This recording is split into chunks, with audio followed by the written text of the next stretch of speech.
Hello, Christina. Hello, coach. Do you know we have known each other for over a decade? Isn't Do you, that crazy? do you realize that? Is that bananas?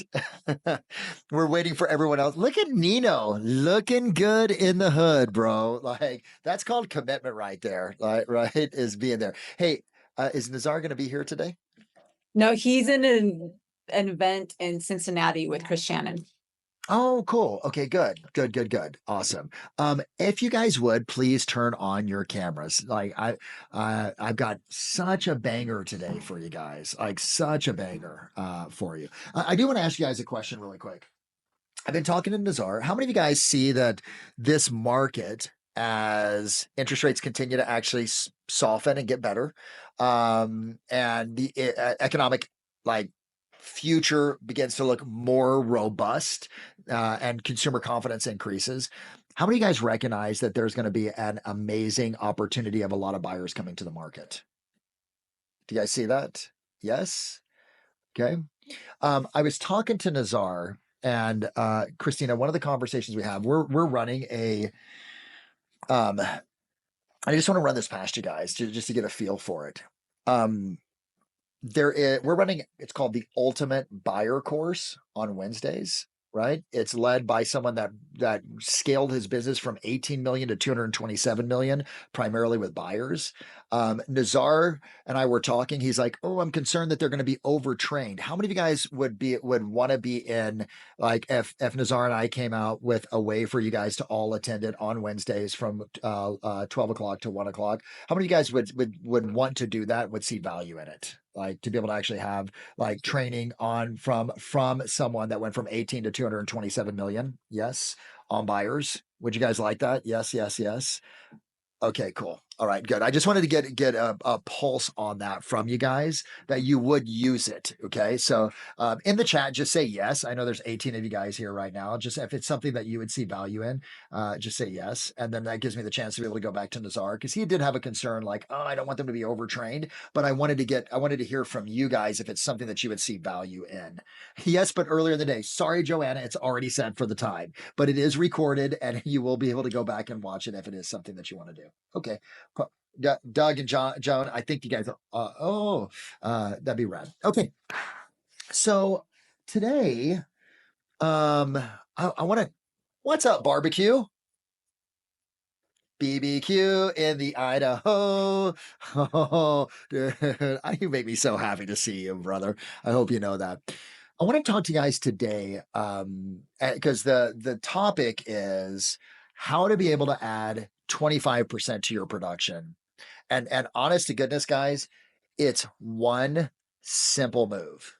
But like it is, Bob, such a simple move that you're gonna look at this, it's gonna make sense, but you guys are gonna go, shit, really? Like that one thing that I can do is gonna make that big of a difference. And honestly, Joan, we've done it with now over the course of the last 45 days, about 5 teams that the people that adopt it are like they have doubled, tripled, some of them 5x the number of appointments that they're actually getting. How many of you guys would love to have a one move process that you could do that would double, triple, or quadruple, or 5x the number of appointments that you're setting without, by the way, guys, without generating any more leads, just with the leads that you have right now? Would you like that? Okay, so awesome, Bob. I'm going to talk to you because no one else raised their damn hand, right? So, okay, there we go. Hold on. I've got new glasses. Are you guys ready for this? They're a little bit big, so I'm not sure about them yet, but here we go. So, a couple of things, and let's talk about closing. Okay, guys, let's talk about closing.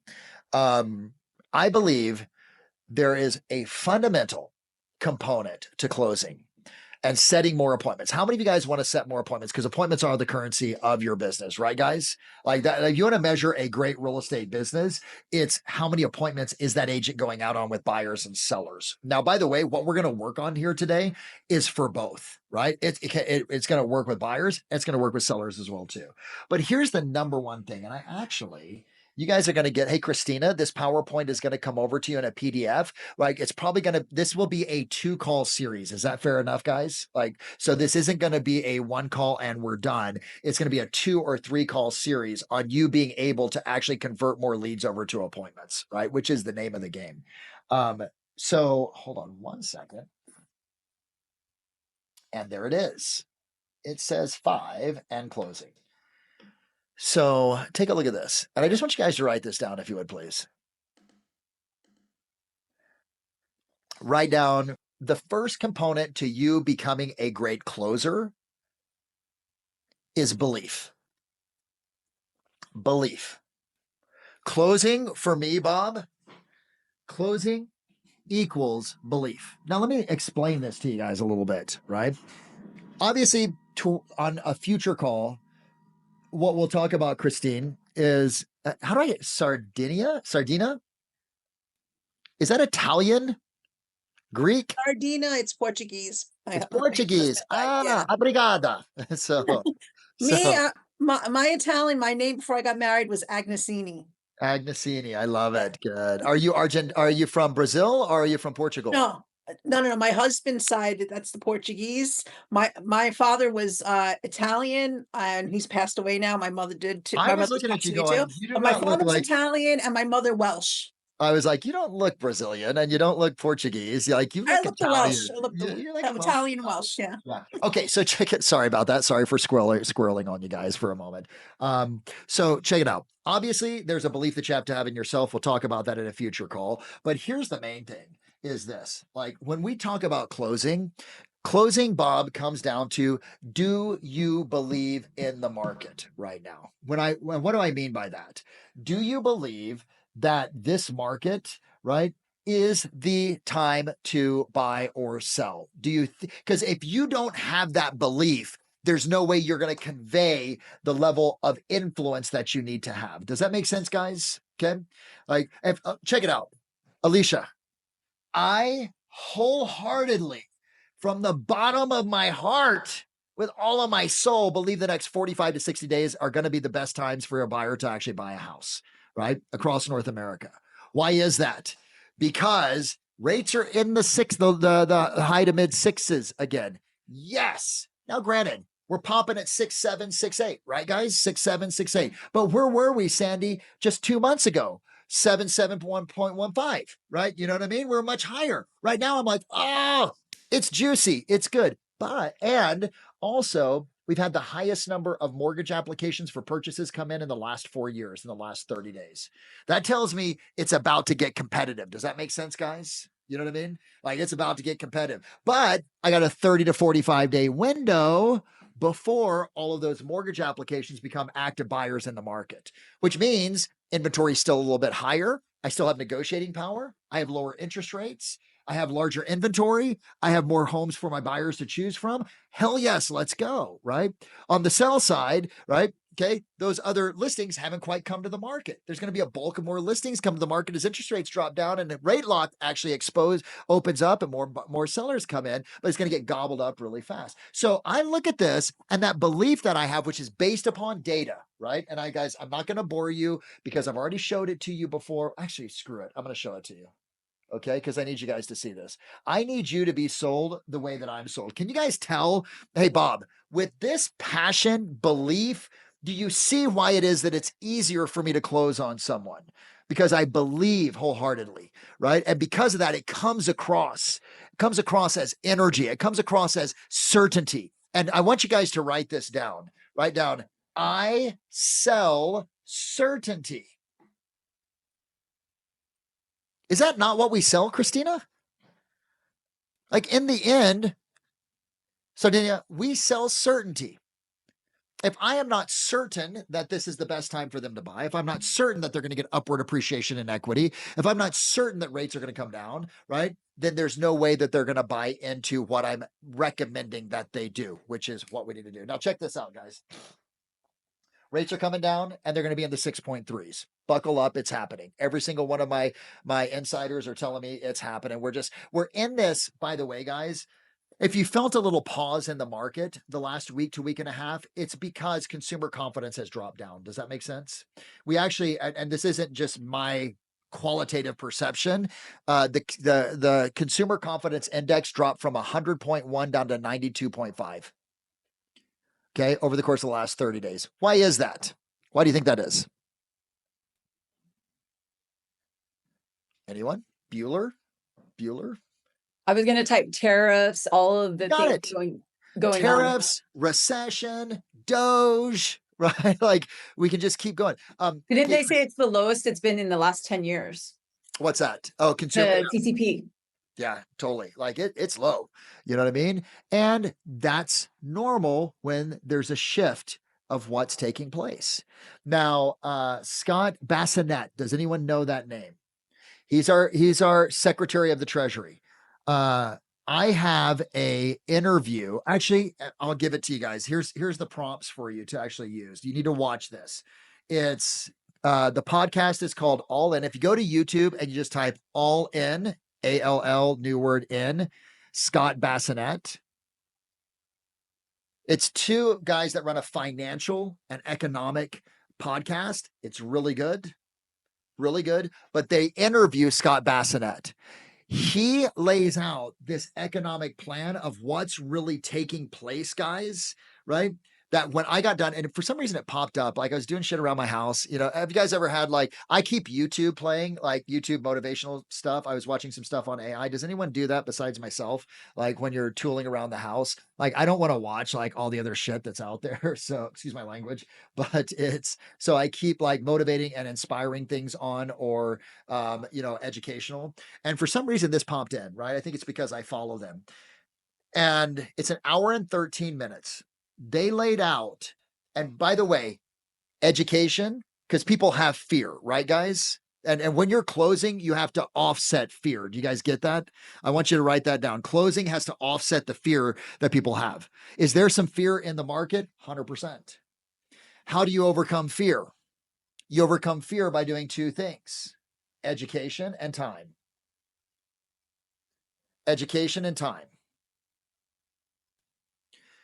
Now, Joe, here's the challenge. What's the challenge if we wait? And because eventually people will get over their fear with time, right? Like they'll be able to see the market isn't as bad as they thought. The stock market is coming back. Interest rates are coming down. Okay, great. Consumer confidence is going up. Inflationary numbers are down. Gas prices down. Oh, wow. Time will solve that, assuming that the economy moves the way that it's going to move. But what is the challenge that our buyers and our sellers that need to buy, right, which is 80% of them, what is the challenge that if we just rely upon time, if we just leave it to time, what's going to happen to them? What do you think, guys? What's going to happen? Oh, they can miss the boat. They're not they could, Rochelle, they will, right? They're gonna miss the boat. They're gonna have more competition. Like it's all unless you're in Florida, right? Which Florida is really tough right now because of like the increase in inventory and everything else. Unless you're in Florida, you're gonna see that uptick. You know what I mean? And then all of a sudden, there's more competition. There's less inventory, prices. And by the way, Case Shiller just came out. Well, you know what did outperform, even though consumer confidence dropped from 100.1 rating down to a 92.5.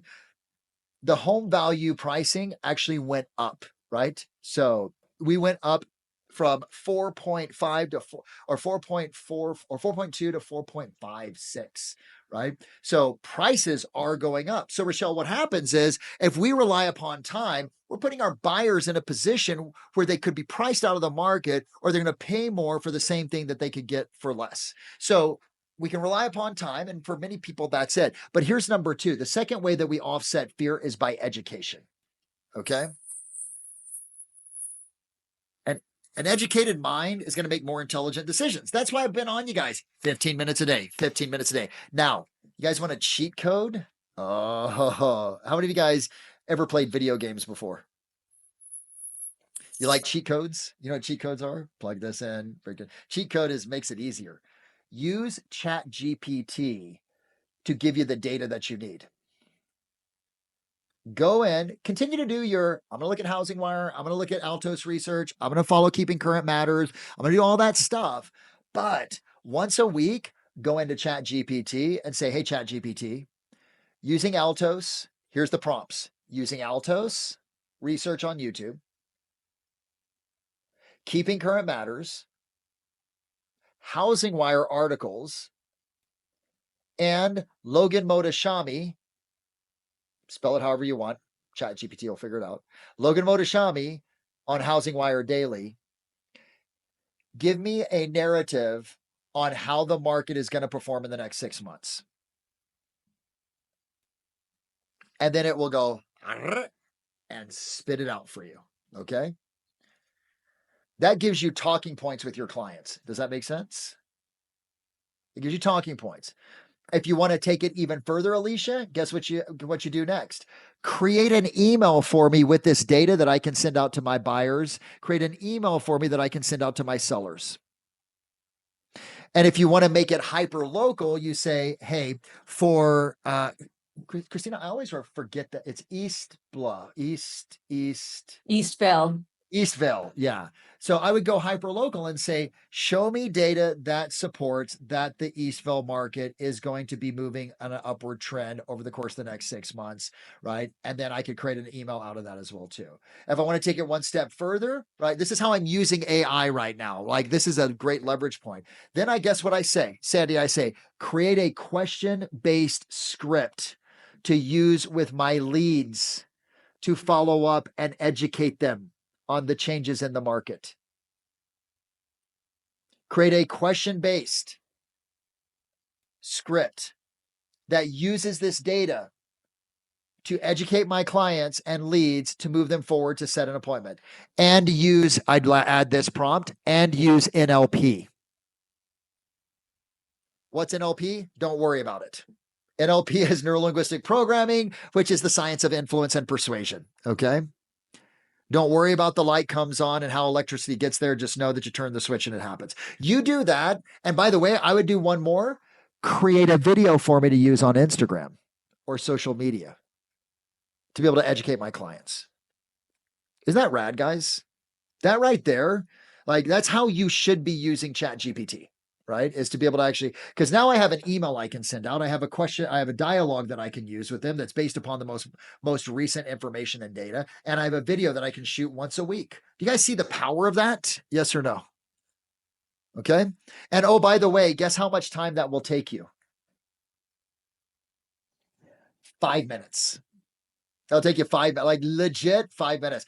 Guys, I'm writing ebooks with the help of Chat GPT in 20 minutes. I upload all my ideas. I say, here you go. Can we expand upon this? Within 20 minutes, I take it, I put it over into Typesetter. Typesetter creates it as a book, binds it, does it. Goodbye, good night, whatever. What would have taken me, Christina, freaking, like, I would have done it the Sunday after never because of the fact that it would take too much time. It's getting done in 25 minutes. Okay. You guys can do the same thing to be able to actually take this information, to be able to get access to it quicker, and then to be able to use it. See, and then all of a sudden, if you start to have that belief, your conversation and dialogues change. Does that make sense, guys? Yes or no?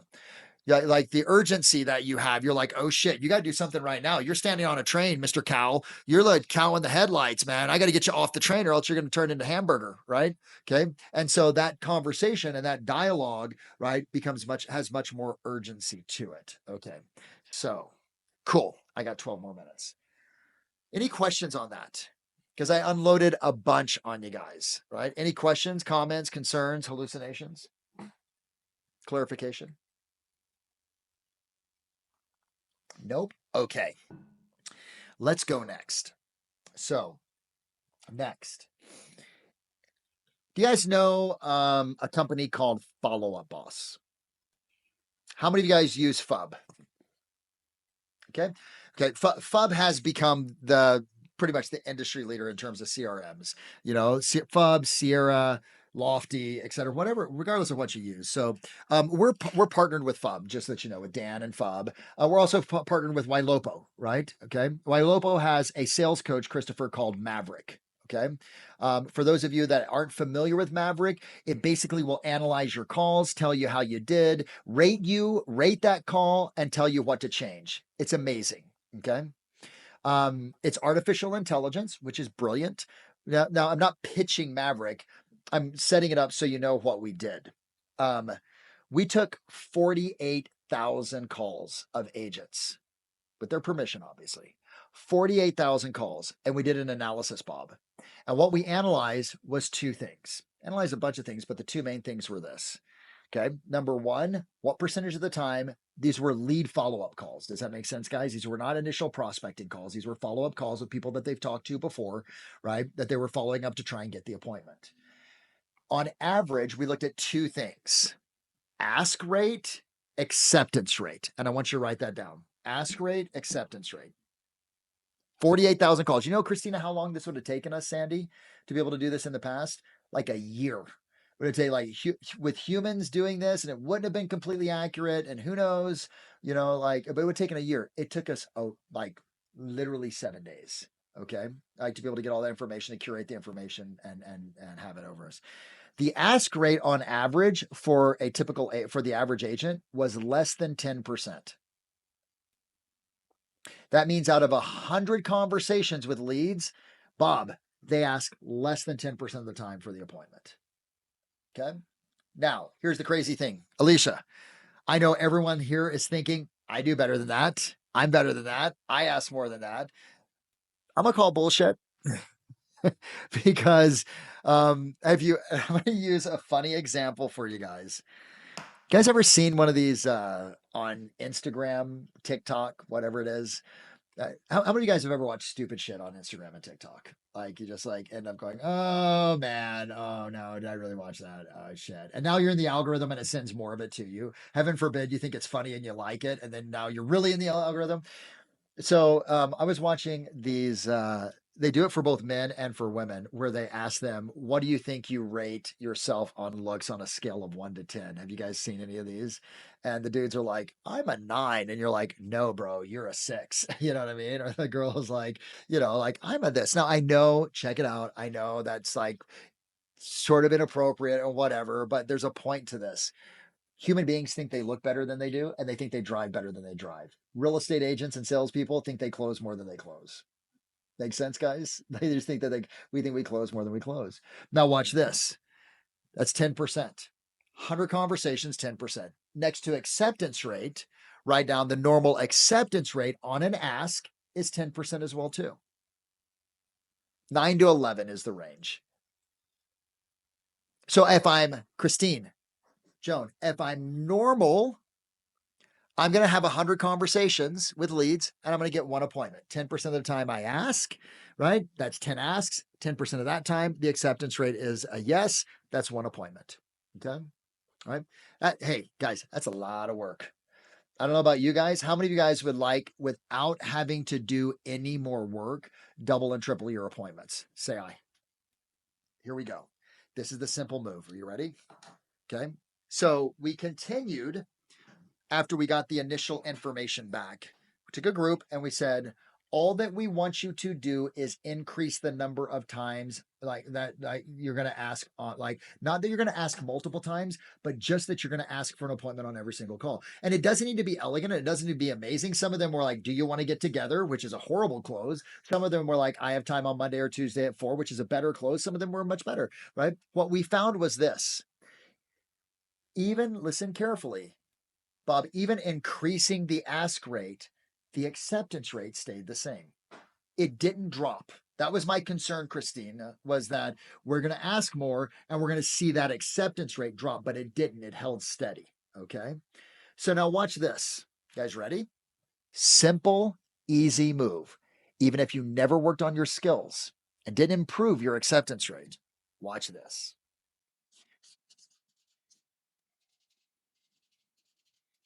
Okay. Can you guys see that? Now here's typically an agent is going to have, do you guys think you talk to and follow up with, have conversation with previous leads, 20, like 15, 20, 25, like at least a week that you're like leads that you're talking to? What do you think? That would work out to be about 4 to 5 a day, 4 to 5 leads that you're following up with, having conversations with. Does that sound about right in your business, guys? Yes or no? Yes. Yeah, like I need to see the heads nod because you guys are muted. Yeah. So Joan, That's about 100 per month. Does that make sense? 80 to 100 times a month, you're having a lead follow-up conversation. If you do 10, if you stick at the norm, 10% of 100 is what, guys? This ain't complicated. 10. Thank you. And 10% of 10 is what? 1, John. Okay.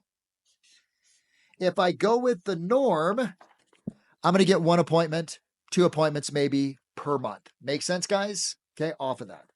But what if all I did is said 50% of the time, not even 100%, right? I'm not even asking for 100%, but 50% of the time, I made the ask, right? That I'm following up on a lead. Right, however it is I want to do it. Don't care about the script, don't care about the dialogue, just keep doing what you're doing. We can obviously improve the acceptance rate based upon having a better close.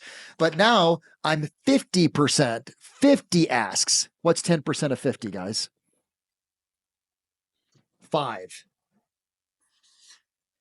That is a difference of plus 4 appointments per month, guys.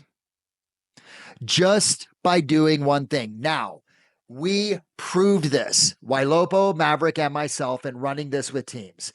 The people that adopted this, Joan, on the teams, they had double, triple, Ann Lynn.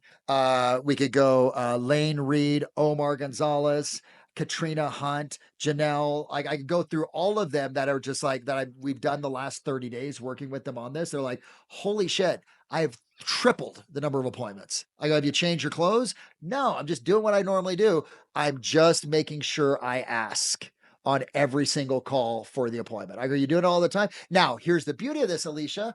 We're keeping track of this because all of them have Maverick, right? So we're able to actually look at the team and say, yes, you are. Actually, you're at 50%. So we've moved, and Colton Whitney, we've moved his team up to about a 57%, but there's people that are at a 70% ask rate. And we're watching those people that are at the 60 to 70% ask rate. They're the ones getting the 3 to 5x on the number of appointments. Now, you guys see how simple this is? Like literally, like I am committed, Christopher, to getting all of you guys just to ask 50% of the time. If we ask 50% of the time, it's Christina, it's 4 more appointments per month. Do me a favor. 4 times 12 is what, guys? 48. Thank you, Christopher. I appreciate it, man. That's 48. Of those 48, 50% of them are going to turn into a client. Does that make sense? If you're actually running this effectively. And if we got 48 times 50%, let's even call it less than that. Let's call it 33% just to be safe. That's 16 additional transactions over the course of the next 12 months. Do me a favor, run your commission next to that, what your average dollar amount commission is. What is 16 times whatever you earn per transaction? Write it down right now. Do the math if you would, please.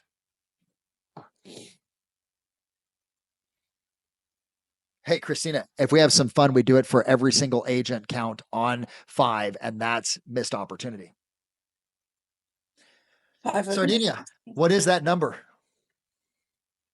What is 16? What's your average commission? Christine Sardine? Oh, I'm sorry. Yeah. Let's see. It'd be about 500,000. Holy shit. Are you kidding me? No. $500,000 in additional income just from doing this one damn thing. Do you get like, and I know, watch. Okay, my skeptics, I got you, right? Prove me wrong. Because I proved it right with 7 different teams right now. Christine, just by asking more, you could have an additional 500, not from spending more leads, not from grinding it out more, not from let's go and prospect more. I love prospecting, so I do it every single day. It's one of my affirmations, right? So don't get me wrong. It's not that I don't believe that you should be prospecting, but dude and dudettes, if we could just get you asking more, do you see the upside potential, my friends?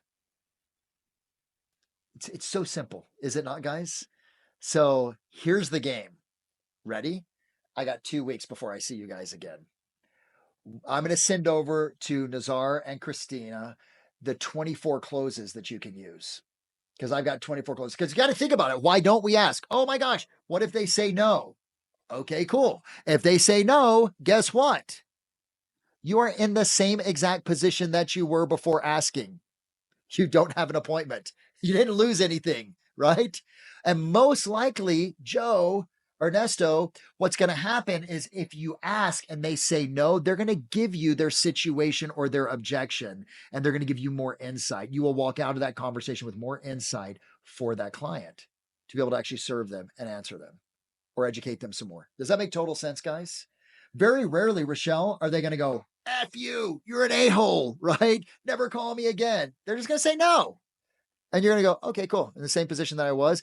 I'm sort of curious. What's stopping you from moving forward with a strategy session for us to meet? It's an additional question you could ask and be able to actually uncover some of their limiting beliefs that they have or the challenges or the resistance points that they have. Okay. Yeah, Christine, Sardinian. Yes, you prospect.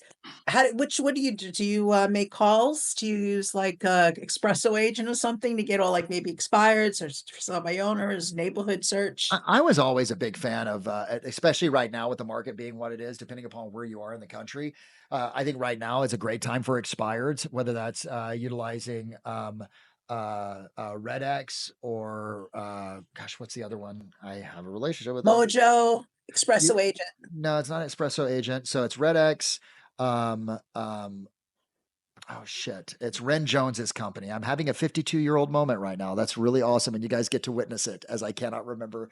You don't look 50. Yeah. You look great. And you lost so much weight. You look great. Thanks. I'm not done And you yet, sister. and you shine. Well, you always shine. I am not done yet. I got another 6 pounds, but I appreciate that. But guys, I spend what I recommend is that you have an hour a day that you're hunting for new business and an hour a day that you're cultivating and nurturing the leads that you actually have. You know what I mean? So that's how I would break my prospecting down. That way, Christine, I'm always maintaining 10 people that want to buy or sell in the next 10 people that want to buy or sell in the next 30 to 60 days, right? And when they drop off, I've continued to actually load the cannon with new opportunity so I can just switch people over. I never want my leads of 30 to 60 days to be less than 10, right? Because if it's less than 10, and I don't want it to be over 15 because that's too many, right? And I'm probably misreading them, right?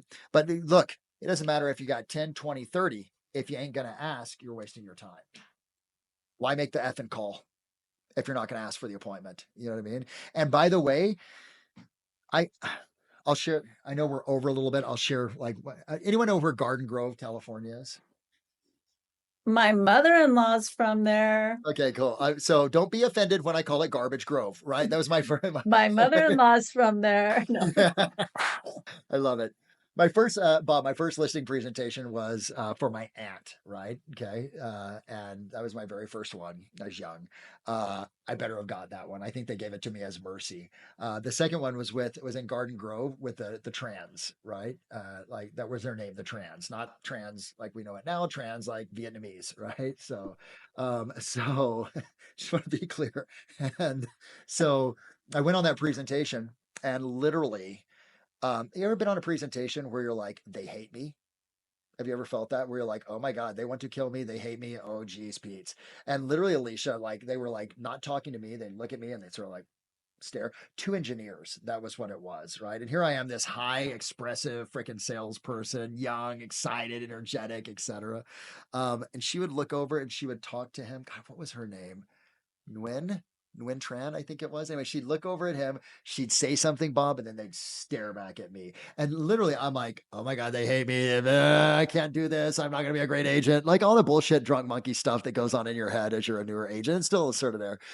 I got to the very end and I'm like, I'm just following my script. Just get me the hell out of here. And I was like, okay, cool. Well, all that we need to do now is simply sign the contract so I can help you get what you want the time you want. Won't that be great? And they're like, I'm grabbing my shit, getting ready to go. And they're just looking at me and they talk to each other in Vietnamese. They look back and they go, where we sign? And I was like, what? Like literally, I'm like, are you kidding me? I didn't say that, but I'm sure my facial expression was like, right? There's so many opportunities that we miss that we hallucinate we're not going to get that keeps us from actually asking the question. When we make an assumption, right, it always costs us money. I just want you to think about that. When you make an assumption, it always is going to cost you money. So just ask. Sometimes they'll say yes. Sometimes they'll say no. So what? Who cares? Next, on to the next, right? You know what I mean? And you're going to get the information. So that's your assignment, guys. Now, next call, we're gonna work on that. It's really important in these 2 weeks that you do this, because I want you to come back and I want you to say, Pipes, man, I did it, and holy crap, man, you were right. I got more appointments. It was crazy, even without my skill level getting better. What we'll work on next is driving the acceptance rate. Okay, because if we can simultaneously drive the ask rate up to 50% and we can drive the acceptance from 10 to 20%, that gap of 4 additional, guess what it does? It turns into 8, right? And that's where it gets juicy and fun. Okay, I kept you guys a little bit longer today. I appreciate you guys staying on. By the way, Christina, let's you and Nazar and I talk, because how many of you guys said that you would it wouldn't be overkill for you to be in that buyer course, because it's something that Nazar is going to need to invest in. Let me see, but you guys would want to be able to actually have that. Okay, so it's pretty much everybody. That's Christine. Did you see that? Not Christina. Christine, would you see value in that as well too, or no? Yeah. Okay, cool. All right, guys. So Christina, you and I will talk, right? Because I did bananas for Nazar on this, and I want to be able you guys, it's going to be incredible, and it's on Wednesdays, and I want you to be able to actually have it. So, okay, cool. Guys, I'll see you in 2 weeks, as Chuck Wooler used to say, see you in 2 and 2, right? So I'll see you guys in 2 weeks. Have an amazing kick-ass 14 days. I appreciate you. I love you guys. Let's go, family. And I can't wait to see a lot of you down in Mexico at the beginning of May. I'm going to be hanging out with you guys, as well as leading some of the sessions. So peace, guys. Take care. Crush it.